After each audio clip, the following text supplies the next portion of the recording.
الحمد للہ رب العالمین والصلاة والسلام علی اشرف الانبیاء والمرسلین اما بعد اعوذ باللہ من الشیطان الرجیم بسم اللہ الرحمن الرحیم فلا وربک لا یؤمنون حتی یحکموک فیما شجر بینہم ثم لا یجدوا فی انفسہم حرجا مما قضیت ویسلموا تسلیما۔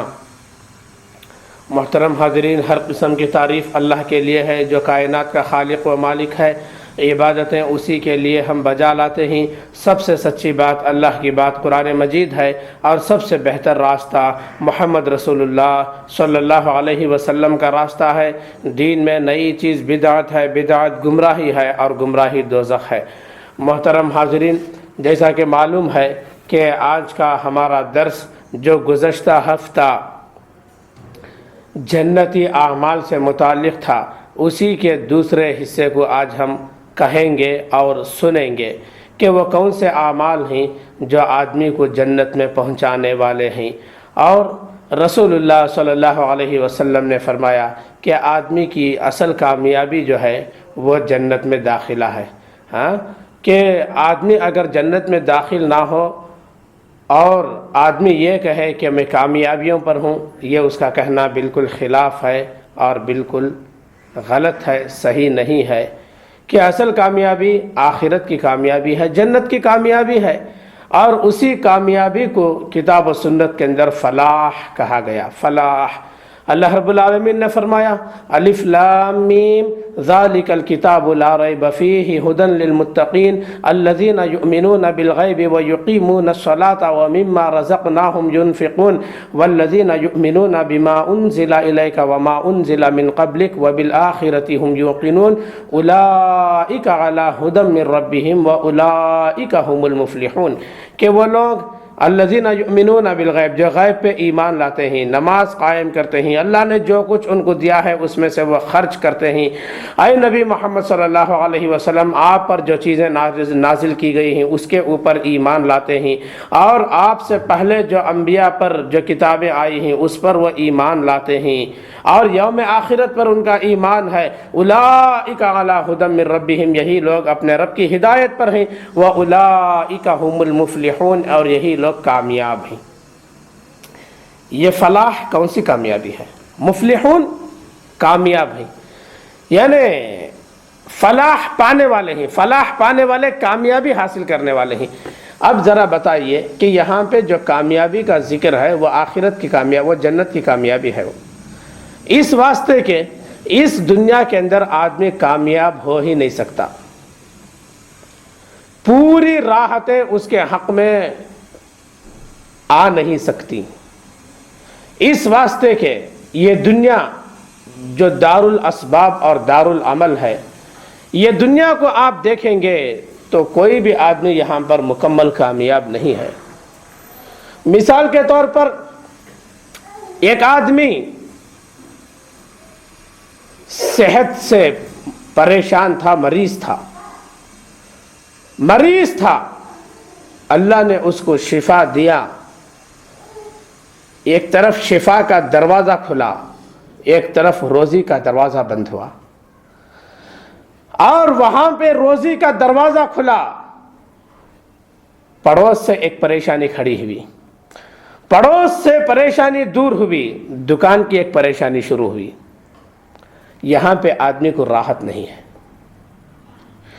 اصل فلاح وہ ہے جو آدمی جنت میں جانے کے بعد حاصل کرتا ہے۔ وہاں پہ نہ تو آدمی بیمار ہوگا، نہ تو روزی کی پریشانی ہے، نہ تو کوئی اور پڑوس کی پریشانی ہے، نہ تو اور کسی کی طرف سے تکلیف ہے۔ ساری راحتیں اگر ہونا ہے تو وہ آخرت اور وہ جنت ہے، وہ دنیا میں کچھ نہیں حاصل ہے۔ ایک شاعر نے کہا کہ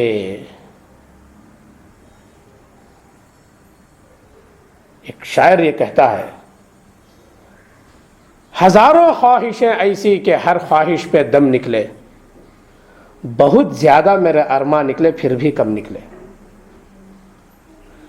دنیا میں کوئی آدمی اپنے خواہشات پہ کامیاب نہیں ہوتا، ایک خواہش بھی دوسری جاگتی ہے، مکمل بھی تیسری اٹھ کھڑتی ہے۔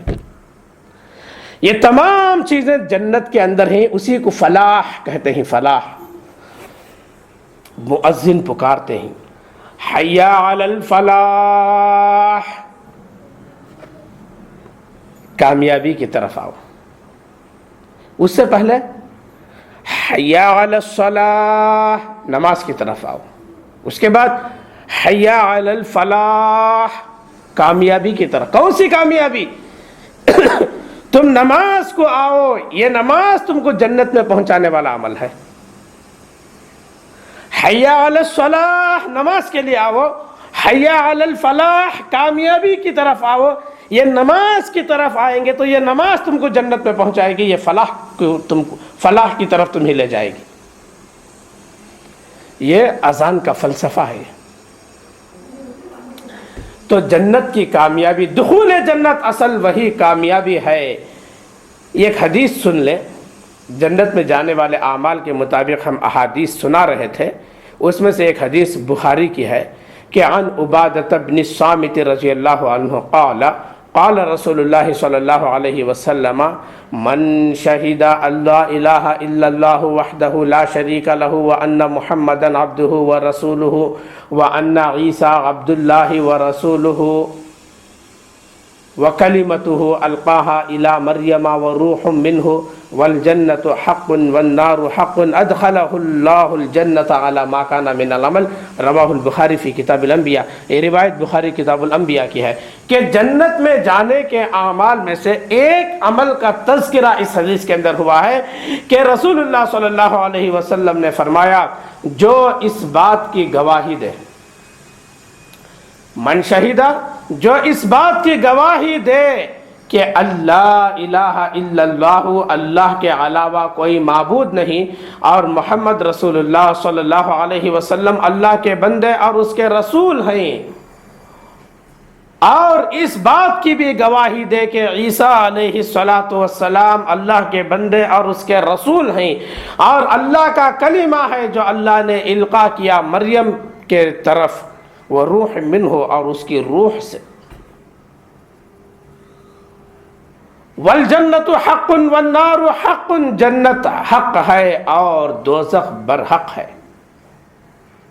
اللہ تعالیٰ اس کو جنت میں داخل کرے گا علی ما کان من العمل، چاہے اس کا عمل جیسا بھی ہو، یعنی جیسا بھی اس کا عمل ہو۔ اس کا معنی کیا ہوا کہ وہ جو برے اعمال اس کے تھے، وہ اعمال کا عذاب اس کو دوزخ میں ہونے کے بعد بالآخر اس کو جنت میں داخل ہونا ہی ہے، جو ان باتوں کی گواہی دے۔ نہ تو اللہ کے نبی صلی اللہ علیہ وسلم کے تعلق سے وہ غلو کرتا ہے، اور نہ ہی وہ کمی سے کام لیتا ہے، اور نہ ہی عیسیٰ علیہ السلام کے تعلق سے وہ غلو کی گواہی دیتا ہے، اور نہ ہی اس کے اندر کمی کی گواہی دیتا ہے، بلکہ جو ان کے مقامات ہیں وہی مقام ان کو دیتا ہے، اور وہی گواہی وہ دیتا ہے کہ یہ دونوں اللہ کے بندے اور اس کے رسول ہیں، اور عیسیٰ علیہ السلام اللہ کا کلمہ جو مریم کی طرف اللہ رب العالمین نے القا کیا۔ نجاشی بادشاہ کے سامنے جعفر رضی اللہ تعالیٰ عنہ کو آگے بڑھایا گیا، ان کے سوالات کا جوابات دو۔ نجاشی بادشاہ نے ایسے سوالات کیا کہ بعض دفعہ پر جعفر رضی اللہ تعالیٰ عنہ کہتے ہیں کہ مجھے خیال ہوا کہ میں یہاں جھوٹ سے کام لے لوں، لیکن میں نے وہاں جھوٹ نہیں بولا، سچ کے علاوہ میں نے کچھ نہیں کہا۔ ان سوالات میں سے ایک سوال یہ بھی تھا کہ بتاؤ عیسیٰ علیہ السلام کے تعلق سے تمہارا کیا خیال ہے، اور یہ سوال کرنے والا ایک نصرانی بادشاہ تھا۔ عیسیٰ علیہ السلام کے تعلق سے تمہارا کیا خیال ہے؟ جعفر رضی اللہ تعالیٰ عنہ نے کہا، اے بادشاہ، ہم وہی بتائیں گے جو ہمارے نبی نے ہمیں بتایا کہ وہ اللہ کے بندے ہیں اور اس کے رسول ہیں، اور اللہ کا کلمہ ہے جو اللہ نے مریم کے پاس القا کیا۔ اللہ نے روح پھونکا۔ اس کے بعد بادشاہ نے کہا، دیکھیں بادشاہ چونکہ نصرانی تھا، اس کے بعد بادشاہ نے کہا، اچھا تمہارے اوپر جو قرآن مجید اترا ہے، جو نبی پر جو کتاب اتر رہی ہے، اس کا کچھ حصہ مجھے سناؤ۔ بادشاہ چونکہ نصرانی تھا، جعفر رضی اللہ تعالیٰ عنہ نے سورہ مریم کی تلاوت شروع کر دی۔ اللہ اکبر! سورہ مریم قرآن حکیم کی ایک عظیم سورت ہے، اور وہ سورت دلوں کو دہلا دینے والی سورت ہے۔ اس سورت کے اندر ایک طرف تو عیسیٰ علیہ السلام کے معجزانہ پیدائش کا ذکر اس کے اندر ہے، اور مریم کی بے بسی اور بے کسی کا عالم اس کے اندر موجود ہے. اس کا نقشہ کھینچا گیا ہے کہ وہ کیسے بے قرار ہوئی, کیسے پریشان ہوئی. لوگوں نے آ کے کیسے کیسے تانے دیے. لوگوں نے کیا کہا معلوم مریم سے؟ ما کان ابوک امرأ سوء وما کانت امک بغیہ. مریم تیرا باپ بھی کوئی برا نہیں تھا, تیری ماں بھی کوئی فاحشہ نہیں تھی, یہ تجھ سے کیا کام ہوا؟ ایسے تانے ہوئے لوگوں کے. ما کان ابوک امرأ سوء وما کانت امک بغیہ. سورہ مریم کی تلاوت انہوں نے شروع کی. سورہ مریم کی جب تلاوت ہوئی, بادشاہ, درباری, احبار, رہبان, زہاد, عباد, قسیس, سارے کے سارے جو ہے زار و قطار رونے لگے. بادشاہ کی داڑھی بھیگ گئی, زار و قطار رونے لگے, اس لیے کہ ایک عجیب قصہ اس کے اندر, ان کی معجزانہ پیدائش اور مریم کی بے بسی اور لوگوں کے تانے بانے, یہ تمام ایک نقشہ اس کے اندر کھینچا گیا ہے. رونے لگے. اس کے بعد بادشاہ نے کہا میرے سوال کا جو تم نے جواب دیا کہ عیسیٰ کے بارے میں تمہارا کیا خیال ہے علیہ السلام, تو تمہارا جواب جو تھا کہ وہ اللہ کے بندے اور اس کے رسول ہیں اور اللہ کا کلمہ جو مریم کے پاس القاء کیا گیا, قسم اللہ کی ہماری کتابوں میں جو صحیح بات عیسیٰ علیہ السلام کے تعلق سے ہے اس میں اور اس میں ایک تنکا اٹھا کر اس نے کہا کہ اس تنکے کے برابر بھی کوئی فرق نہیں ہے.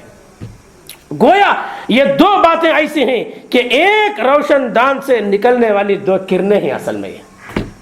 دوستو یہ کون کہا؟ بادشاہ نے کہا. ایک تو سورہ مریم کو سن کے وہ زار و قطار رویا اور حقیقت کو بتایا.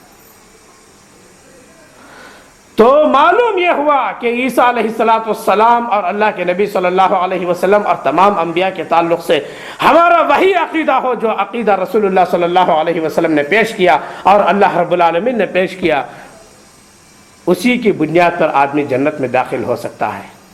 کوئی نبی کو الوہیت کے درجے پہ پہنچا دیا, کوئی عیسیٰ علیہ السلام کو اللہ کا بیٹا کہہ دیا, اللہ کہہ دیا, تین میں کا تیسرا کہہ دیا, ایسے لوگ جنت میں کیسے داخل ہو سکتے ہیں؟ نہیں داخل ہو سکتے. تو ایک عمل جنت میں جانے کے تعلق سے یہ بتایا گیا, اور ایک دوسرا عمل ہے جو آدمی کو جنت میں پہنچانے والا ہے, وہ ہے اطاعت رسول صلی اللہ علیہ وسلم. اللہ کے رسول صلی اللہ علیہ وسلم کی اطاعت کی جائے, یہ جنت میں پہنچانے والا عمل ہے. بخاری کی حدیث اس طرح ہے, عن ابی ہریرہ رضی اللہ تعالیٰ عنہ قال قال رسول اللہ صلی اللہ علیہ وسلم کل امتی يدخلون الجنة الا من ابى قیل ومن یابى یا رسول اللہ صلی اللہ علیہ وسلم قال من اطاعنی دخل الجنة ومن عصانی فقد ابى. رواہ البخاری. یہ حدیث بخاری کے اندر موجود ہے. رسول اللہ صلی اللہ علیہ وسلم نے فرمایا میری پوری امت جنت میں داخل ہوگی سوائے اس آدمی کے جو جنت میں جانے سے انکار کر دے. اللہ اکبر. ہاں, پوری امت جنت میں چلی جائے گی سوائے اس آدمی کے جو جنت میں جانے سے انکار کر دے. صحابہ کرام کو تعجب ہوا کہ جنت میں جانے سے کون انکار کر سکتا ہے؟ ظاہر سی بات ہے, جنت میں جانے سے کون کہے گا کہ میں جنت میں نہیں جاؤں گا؟ صحابہ کرام نے پوچھا ومن یابى یا رسول اللہ صلی اللہ علیہ وسلم, ہاں آپ اے اللہ کے نبی صلی اللہ علیہ وسلم فرمائیے کہ کون آدمی جنت میں جانے سے انکار کرے گا؟ تو رسول اللہ صلی اللہ علیہ وسلم نے فرمایا جس نے میری اطاعت کی وہ جنت میں داخل ہوا, اور جس نے میری نافرمانی کی وہ جنت میں جانے سے انکار کیا. اگر کوئی رسول اللہ صلی اللہ علیہ وسلم کی اطاعت نہیں کرتا, آپ کی اتباع نہیں کرتا, آپ کی فرما برداری نہیں کرتا, وہ جنت میں اس حدیث کی روشنی میں کہا جائے گا کہ نہیں جائے گا, جنت میں نہیں جائے گا. اللہ رب العالمین نے فرمایا آپ کے تعلق سے فلا وربک لا یؤمنون حتی یحکموک فیما شجر بینہم ثم لا یجدوا فی انفسہم حرجا مما قضیت ویسلموا تسلیما. یہ سورہ نساء کی آیت نمبر 65 ہے, 65. قرآن مجید میں قسم کے کئی صیغے ہیں، والعصر زمانے کی قسم، والسماء ذات البروج برجوں والے آسمان کی قسم، واللیل اذا یغشاہا رات کی قسم جب وہ ڈھانپ لے، والارض وما طحاہا زمین کی قسم، والنجم اذا ہوا ستارے کی قسم۔ اللہ رب العالمین قسم کئی صیغوں کے ساتھ کھایا ہے، لیکن قرآن مجید کے اندر قسم کے جتنے الفاظ ہیں سب سے زیادہ جلال والی قسم، سب سے زیادہ عظیم قسم جو ہے وہ یہی ہے اس آیت کے اندر، آیت نمبر 65 سورہ نساء کی، فلا وربک، اے رسول محمد صلی اللہ علیہ وسلم تمہارے رب کی قسم۔ یہ قسم کون کھا رہا؟ اللہ تعالی۔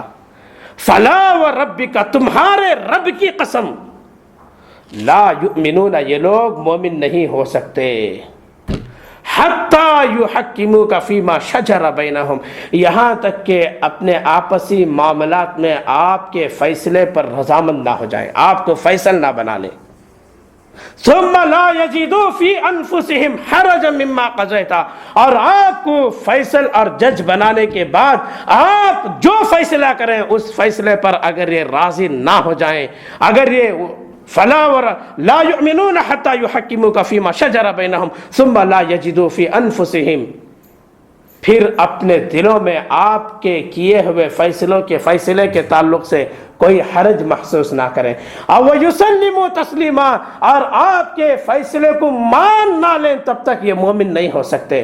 دل کے اندر حرج سمجھے بغیر ماننا، یہ نہیں کہ ظاہری مان رہے ہیں لیکن دل کے اندر فیصلے کے خلاف جا رہے ہیں، دل کے اندر فیصلے سے نفرت ہے لیکن ظاہری طور پر مان رہے ہیں، تب بھی یہ لوگ جنت میں نہیں جا سکتے۔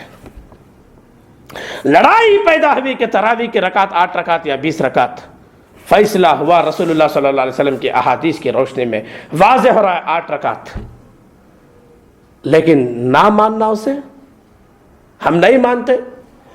فلا وربک لا یؤمنون، قسم اللہ کی یہ لوگ مومن نہیں ہو سکتے۔ اس آیت کی روح میں وہ لوگ ایمان سے خارج ہو جائیں گے۔ اس آیت کی روشنی میں اللہ تمہارے رب کی قسم کھا کے کہا۔ اسی طریقے سے اور جتنے معاملات ہیں رسول اللہ صلی اللہ علیہ وسلم نے فرمایا لا یؤمن حتی اکون احب الیہ من والدہ وولدہ والناس اجمعین، مسلم کتاب الایمان کی حدیث ہے اور یہ حدیث بخاری میں بھی ہے۔ تم میں کا کوئی شخص اس وقت تک مومن نہیں ہو سکتا جب تک کہ اس کے نزدیک میں اس کے باپ سے زیادہ محبوب نہ ہو جاؤں۔ وہ آدمی میرے سے اپنے باپ سے زیادہ محبت نہ کرنے لگے، اپنے دادا سے زیادہ محبت نہ کرنے لگے، اپنی دادی سے زیادہ مجھے نہ چاہنے لگے، اپنے بیٹے سے بڑھ کر میں اس کے نزدیک پیارا نہ ہو جاؤں، اس کی بیٹی سے بڑھ کر میں محبوب نہ ہو جاؤں، اور والناس اجمعین، اپنے امام سے بڑھ کر، اپنے عالم سے بڑھ کر، اپنے علامہ سے بڑھ کر، اپنے استاد سے بڑھ کر، اپنی قوم سے بڑھ کر، اپنی جماعت سے بڑھ کر، تمام لوگوں سے بڑھ کر وہ میرے سے جب تک محبت نہ کرنے لگے تب تک وہ آدمی مومن نہیں ہو سکتا۔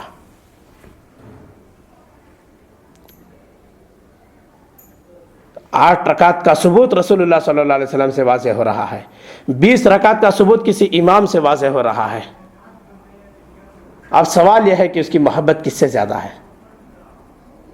اس حدیث کی روح میں لا یؤمن احدکم حتی اکون احب الیہ من ولدہ ووالدہ والناس اجمعین کی روح میں اس کا ایمان مکمل نہیں ہوا ہے، ایمان کامل کو وہ نہیں پہنچا ہے۔ رسول اللہ صلی اللہ علیہ وسلم نے فرمایا من اطاعنی فقد اطاع اللہ، جس نے میری اطاعت کی اس نے اللہ کی اطاعت کی در حقیقت۔ اس کا مفہوم مخالف کیا ہوا؟ جس نے میری نافرمانی کی در حقیقت وہ اللہ کی نافرمانی کر رہا ہے۔ دلیل وما ينطق عن الهوى، اے اللہ کے نبی صلی اللہ علیہ وسلم، اے لوگو یہ نبی صلی اللہ علیہ وسلم اپنی نفس کی خواہش سے کچھ نہیں بولتے۔ عن الهوى، اپنی خواہش سے، عن کس لیے آتا ہے عربی زبان میں معلوم؟ عن عربی زبان میں آتا ہے قاعدے کی کتاب میں شرح مئت عامل کے اندر لکھا ہوا ہے کہ رمیت السہم عن القوس، میں نے تیر کو پھینکا کمان سے، عن الہوا عن القوس، میں نے تیر پھینکا کمان سے، یعنی کمان سے جب تیر پھینکی جاتی ہے تو کمان ہاتھ میں ہوتی ہے اور تیر کہیں دور جا کے پڑتا ہے، تو اب اس کمان سے اس تیر کا تعلق کتنی دور جا کے گرا. اسی طریقے سے رسول اللہ صلی اللہ علیہ وسلم جب شریعت کی کوئی بات کرتے ہیں تو ان کے نفس کی خواہش دور کہیں جا کے گرتی ہے، تب یہ اپنی زبان سے شریعت کی کوئی بات نکالتے ہیں. اور یہ ضمانت اللہ تعالی نبی کے علاوہ کسی امام کو نہیں دیا، کسی علامہ کو نہیں دیا، کسی عالم کو نہیں دیا، کسی کوئی احبار رہبان کو نہیں دیا، یہ چیز صرف رسول اللہ صلی اللہ علیہ وسلم کو دیا کہ آپ جب بات کرتے ہیں تو نفس کی خواہش نہیں رہتی ہے، دور کہیں جا کے گرتی ہے خواہش، تب جا کے شریعت کی بات کرتے ہیں. یہ نبی کے لیے اعزاز ہے اللہ کی طرف سے، غیر نبی کے لیے یہ اعزاز کسی بھی صورت میں نہیں ہو سکتا. آئیے صحابہ کرام کو رسول اللہ رب العالمین نے کیا کہا؟ رضی اللہ عنہم ورضوا عنہ. اور قاعدہ کلیہ کیا ہے؟ الصحابۃ کلھم عدول، پورے کے پورے صحابہ نیک ہیں، صحابہ جنتی ہیں. کیوں؟ پورے صحابہ جنتی ہیں. کیوں؟ صحابہ جو ہوتے تھے رسول اللہ صلی اللہ علیہ وسلم کی بات جب آتی ہے تو چوں و چرا نہیں کرتے تھے. کیا نہیں کرتے تھے؟ چوں و چرا نہیں تھی ان کے پاس. ایک حدیث سن لیں، ایک حدیث بخاری کتاب الاشربہ کی حدیث ہے. اس حدیث کی روح سے ہم دیکھیں گے کہ صحابہ کرام کا کردار کیسا تھا حدیث کے لینے میں، اللہ کے رسول صلی اللہ علیہ وسلم کی اطاعت میں صحابہ کا کردار کیسا تھا. روایت اس طرح ہے، عن انس رضی اللہ تعالیٰ عنہ قال كنت اسقي ابا عبيدة وابا طلحة وابي بن كعب من فزيق زهو وتمر فجاءهم آت فقال ان الخمر قد حرمت فقال ابو طلحة قم يا انس فحرقها فحرقتها وفي رواية فاحرقها فاحرقتها رواه البخاري في كتاب الاشربة.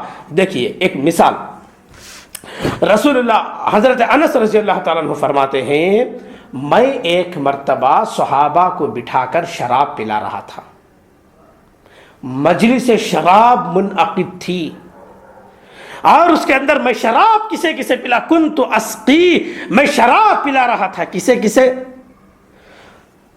ابا طلحہ، ابو طلحہ رضی اللہ تعالیٰ عنہ کو، و ابا عبیدہ، اور ابو عبیدہ رضی اللہ عنہ کو. ابو عبیدہ رضی اللہ عنہ کا مشہور فوجی کمانڈر ہیں، وابی بن کعب، اور ابی بن کعب رضی اللہ عنہ کو، اور ابی بن کعب رضی اللہ عنہ کا انہیں مشہور قاری قرآن ہیں جنہیں عمر رضی اللہ عنہ 8 رکعت تراویح پڑھانے کا حکم دے کے بھیجا تھا اور اس پر وہ مامور تھے. کون؟ ابی بن کعب رضی اللہ عنہ، مشہور قاری قرآن تھے وہ. میں ان تینوں کو من فزیق زہو و تمر، ایک خاص قسم کے کھجور کی شراب میں پلا رہا تھا. فجاءہم آت، اتنے میں ایک آدمی باہر سے آتا ہے اور آ کر یہ اعلان کرتا ہے کہ ان الخمر قد حرمت، شراب حرام ہو گئی. تو سارے کے سارے صحابہ کرام نے شراب جو بہائی. ابو طلحہ رضی اللہ تعالیٰ عنہ فرماتے ہیں قم یا انس، انس اٹھو، فاحرقها، جتنی شراب ہے پوری شراب بہا دو. فاحرقتها، انس رضی اللہ تعالیٰ عنہ فرماتے ہیں میں نے پوری شراب کو بہا دیا. یہ ہے اطاعت رسول. صحابہ کو جنتی کیوں کہا گیا؟ صحابہ کو یہ ان سے راضی ہو گئے، اللہ ان سے راضی ہو گیا، وہ اللہ سے راضی ہو گئے، یہ کیوں کہا گیا؟ الصحابہ کلھم عدول، صحابہ سارے کے سارے نیک ہیں، یہ کیوں کہا گیا؟ ان کی اطاعت کا یہ عالم تھا. یہ نہیں کہا گیا مٹکوں میں جو شراب ہے وہ رہنے دو، ابھی تو اعلان ہوا ہے وہ شراب ختم کر دیں گے، اس کے بعد سے نہیں پئیں گے. ارے مٹکوں کا چھوڑو، جو ہماری پیالیوں میں شراب ہے، ہم جو پی رہے ہیں، ابھی آدھی پیالی باقی ہے جس کی چسکیاں لے رہے ہیں ہم، کم سے کم وہ گلاس میں کی شراب ہو جائے. حکم رسول آیا, گلاس اونڈیل دیا گیا, تب جا کے وہ رضی اللہ عنہم و رضوا عنہ ہیں. یوں ہی جھولا جھول کر وہ رضی اللہ عنہ و رضوا عنہم نہیں ہوئے. دوسری مثال, کان الناس بقباء یصلون صلاة الصبح فجاءهم آت فقال ان رسول اللہ صلی اللہ علیہ وسلم قد انزل علیہ اللیلۃ وقد امر ان یستقبل الکعبۃ فاستقبلوها فاستداروا الى الکعبۃ وکانت وجوہہم الى الشام. رواہ مسلم فی کتاب المساجد. یہ روایت مسلم کتاب المساجد کے اندر ہے کہ صحابہ کرام قباء کی مسجد میں, مسجد قباء میں فجر کی نماز پڑھ رہے تھے. صحابہ فجر کی نماز پڑھ رہے تھے. کہاں؟ مسجد قباء میں. مسجد قباء کہاں ہے؟ مدینے میں ہے. اور وہ نماز بیت المقدس کی طرف رخ کر کے پڑھ رہے تھے. اصل میں معاملہ یہ ہے کہ جب تک رسول اللہ صلی اللہ علیہ وسلم مکے میں تھے اور مسجد بیت المقدس کی طرف جو قبلہ مقرر کیا گیا تھا, اس وقت آپ کیا کرتے تھے کہ مکے میں جب تک تھے تو اپنا رخ جو ہے, چونکہ کعبۃ اللہ جو ہے درمیان میں ہوتا ہے اور وہ جس رخ پر چاہے کھڑے ہو کر نماز پڑھ سکتے ہیں, اس کے گرد میں کہیں بھی نماز پڑھ سکتے ہیں, تو بیت المقدس کو جو ہے خانہ کعبہ کے رخ میں لا کے نماز پڑھ لیتے تھے. لیکن جب مدینہ ہجرت کر کے آئے تو دونوں اپوزٹ ڈائریکشن پر آ گئے, دونوں کا رخ جو ہے الگ الگ ہو گیا. خانہ کعبہ ادھر ہے تو بیت المقدس ادھر ہے. اللہ کے نبی صلی اللہ علیہ وسلم کی خواہش یہ تھی, قد نرى تقلب وجهك في السماء, بار بار آپ جو ہے آسمان کی طرف سے پیشانی کو اٹھا کر دیکھ رہے تھے کہ تحویل قبلہ کا حکم کب نازل ہو جائے. اس لیے کہ اللہ کے نبی صلی اللہ علیہ وسلم کی خواہش تھی کہ ہمارا قبلہ مسجد حرام ہو, بیت کعبۃ اللہ ہمارا قبلہ ہو. یہ دعائیں کرتے تھے. 16 یا 17 مہینوں کے بعد یہ آیت اتری کہ تمہارا قبلہ وہ ہو گیا. یہ آیت جب رات میں اتری تحویل قبلہ کی, یہ لوگ فجر کی نماز پڑھ رہے ہیں مسجد قباء میں, ایک آدمی آ کر کہتے ہیں قد امر رسول اللہ صلی اللہ علیہ وسلم ان یستقبل الکعبۃ. رات میں اللہ کے نبی صلی اللہ علیہ وسلم پر آیت اتری اور آپ کو حکم دیا گیا کہ آج کے بعد سے تمہارا قبلہ جو ہے خانہ کعبہ ہے. فاستقبلوها, تو وہ نماز کی حالت میں جو ہے گھوم گئے. فاستداروا الى الکعبۃ, کعبے کی طرف وہ حالت نماز میں گھوم گئے. وکانت وجوہہم الى الشام, اور ان کے چہرے جو ہے جبکہ وہ ملک شام کی طرف تھے. یہ مسلم کتاب المساجد کی حدیث ہے. دیکھیے, ایک آدمی نے آ کر کہا کہ مطلب خانہ کعبہ تمہارا قبلہ ہو گیا ہے, رات میں آیت اتری. حالت نماز میں ان کا گھوم جانا یہ اطاعت رسول صلی اللہ علیہ وسلم کی اعلیٰ مثال ہو سکتی ہے. یہ اطاعت رسول کی ایک عظیم مثال ہے. یہ تب جا کر انہوں نے یہ نہیں کہا ارے نماز کو ہم پوری کر لیں گے, فجر کی نماز پڑھ لیں گے, یہ بیت المقدس کی طرف ہماری آخری نماز ہے, یہ نماز ذرا ہم پڑھ لیں گے, ظہر سے خانہ کعبہ کی طرف ہمارا قبلہ ہم کر لیں گے. نہیں, حکم رسول آیا, حالت نماز میں گھوم گئے. امام گھوما دائیں طرف سے, مقتدی گھومے بائیں طرف سے. خیبر کے دن, جنگ خیبر جو ہوئی اس دن صحابہ کرام سخت بھوکے ہو گئے تھے, شدید بھوکے ہو گئے تھے. انہوں نے کیا کیا, گدھوں کو ذبح کیا, حلال تھے, ذبح کیا اور پکانے لگے. سخت بھوک میں گوشت پک رہا ہے. وہ عالم کیا ہوگا, بھوک کی سختی میں, شدت کی بھوک میں گوشت پک رہا ہے. تمنا کیا ہوتی ہے, جلدی سے پکے اور ہم پیٹ بھر کے کھانا کھائیں. اتنے میں بھوک کا عالم ہے, گوشت پک رہا ہے. اعلان ہوا آج سے گدھوں کا گوشت حرام ہے. صحابہ کرام نے کیا کیا معلوم, یہ سننے کے بعد بھوک کے عالم میں جس میں گوشت پک رہا تھا وہ دیگ گرا دیے. حرام ہے, کیسے کھا سکتے ہیں. حکم رسول آ گیا, اب تک حلال تھا. حکم رسول آنے کے بعد چوں و چرا صحابہ کرام میں نہیں تھا. یہ اطاعت کے اعلیٰ نمونے ہی ہیں۔ عبداللہ بن مسعود رضی اللہ تعالیٰ عنہ، عبداللہ بن مسعود رضی اللہ تعالیٰ عنہ، بخاری کی حدیث ہے، مشہور صحابی ہیں، ان کی اطاعت کا عالم کیا تھا؟ لما استوى رسول الله صلی اللہ علیہ وسلم یوم الجمعة فقال اجلسوا فسمع ذلك ابن مسعود فجلس على باب المسجد فرآه رسول الله صلی اللہ علیہ وسلم فقال تعالى يا عبد الله بن مسعود، رواہ ابو داود فی کتاب الصلاۃ۔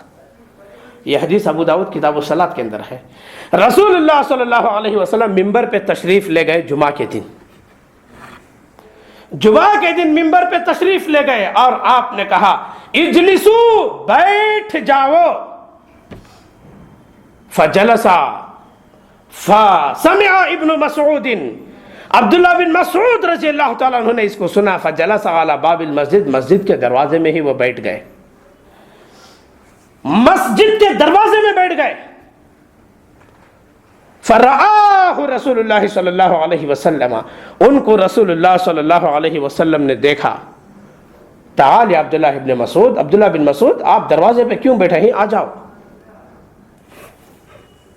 کیوں بیٹھے آپ دروازے میں؟ انہوں نے کہا آپ کی آواز میرے کانوں میں پڑی، اجلسو، ایسے معلوم ہوتا ہے حدیث کے الفاظ سے ان کا ایک پیر مسجد کی دہلیز کے اندر تھا اور دوسرا باہر تھا، اس پوزیشن میں ان کے کانوں میں رسول اللہ صلی اللہ علیہ وسلم کا لفظ اجلسو پڑھا، بیٹھ جاؤ، سٹ ڈاؤن، وہیں پہ بیٹھ گئے۔ گوارا نہیں کیے کہ آپ کے اس جملے کے کانوں میں پڑنے کے بعد میں یہ قدم آگے بڑھاؤں، کیسے ہو سکتا ہے؟ یہ اطاعت رسول کے اعلیٰ نمونے تھے، آج یہ نمونے مفقود ہیں، آج ان نمونوں سے امت محروم ہے، اور یہ ایسے نمونے ہیں جو دخول جنت کے سبب ہیں، دخول جنت کے اسباب ہیں، یہ ایسے نمونے ہیں۔ خریم فاتق رضی اللہ تعالیٰ عنہ مدینے میں رسول اللہ صلی اللہ علیہ وسلم سے ملاقات کیا، ملاقات کرنے کے بعد کہا، رسول اللہ صلی اللہ علیہ وسلم سے پوچھا گیا کہ کیف کان خریم، صحابہ نے پوچھا خریم آپ کو کیسے لگے؟ ملاقات کر کے چلے گئے، خریم کیسے لگے آپ کو؟ تو رسول اللہ صلی اللہ علیہ وسلم نے فرمایا نعم الرجل، خریم بڑے اچھے آدمی ہیں، ماشاءاللہ کیا اچھے آدمی ہیں۔ ان کے اندر دو خامیاں ہیں، لولا طول جمته و اسبال ازارہ، اگر ان کے بال لمبے نہ ہوتے، یہاں تک ان کے بال تھے، اگر ان کے گیسو دراز نہ ہوتے، ان کے بال لمبے نہ ہوتے اور ان کی پیانٹ ٹخنے سے نیچے نہ ہوتی تو وہ بڑے اچھے آدمی تھے۔ فبلغ ذلك خریم، یہ بات خریم کو معلوم ہوئی، یہ بات خریم کو معلوم ہو گئی۔ اخذ شفرتن، ایک بڑی چھری انہوں نے لی، لے کر جو ہے فقطع جمبتہ الی اذنیہ، کانوں تک انہوں نے اپنے بال کو کاٹ لیا، ورفع ازارہ الی انصاف ساقیہ، اور نصف پنڈلی کے اوپر انہوں نے اپنے پینٹ کو اوپر کر لیا، دیری نہیں کی انہوں نے دیری نہیں کیا۔ یہ تھے صحابہ کرام کی اطاعت، اس کے بغیر جنت میں آدمی کیسے داخل ہو سکتا ہے؟ نہیں ہو سکتا۔ اطاعت رسول دخول جنت کے لیے ضروری ہے، اطاعت رسول دخول جنت کے لیے ضروری ہے۔ اور ایک حدیث ہم سنیں گے دخول جنت کے تعلق سے۔ آدمی ایمان لا لیا تو کیا وہ جنت میں داخل ہو گیا؟ کیونکہ حدیث یہ ہے من قال لا الہ الا اللہ دخل الجنہ، جو آدمی لا الہ الا اللہ کہہ لیا وہ جنت میں داخل ہو گیا، یہ حدیث ہے۔ لیکن کسی بھی مسئلے کو سمجھنے کے لیے جملہ حدیثوں کو جمع کرنا ضروری ہوتا ہے۔ اب اس بات کو ہم سمجھیں گے۔ عن ابی ہریرہ رضی اللہ تعالیٰ عنہ قال قال رسول اللہ صلی اللہ علیہ وسلم من آمن باللہ وبرسولہ واقام الصلاۃ وصام رمضان کان حقا علی اللہ ان یدخلہ الجنۃ، رواہ البخاری۔ جو آدمی اللہ پہ ایمان لاتا ہے اور رسول اللہ صلی اللہ علیہ وسلم پر ایمان لاتا ہے اور نماز قائم کرتا ہے اور رمضان کے روزے رکھتا ہے، اللہ پر اس کا حق ہے کہ وہ جنت میں داخل ہو جائے۔ صرف ایمان لا کے بے نمازی رہے وہ جنت میں نہیں جا سکتا، رمضان میں کھاتا پیتا پھرے وہ جنت میں نہیں جا سکتا۔ ایمان کے ساتھ ساتھ اور دیگر امور اسلامیات کی پابندی ایمانیات کا اہتمام، نمازوں کا اہتمام، روزوں کا اہتمام، صاحب طاقت پہ حج کا اہتمام، صاحب نصاب پر زکوٰۃ کا اہتمام، اور جملہ حقوق اللہ کے اور بندوں کے، اور جملہ منہیات سے بچنا، اور جملہ اوامر کی اطاعت کرنا، یہ ضروری ہے۔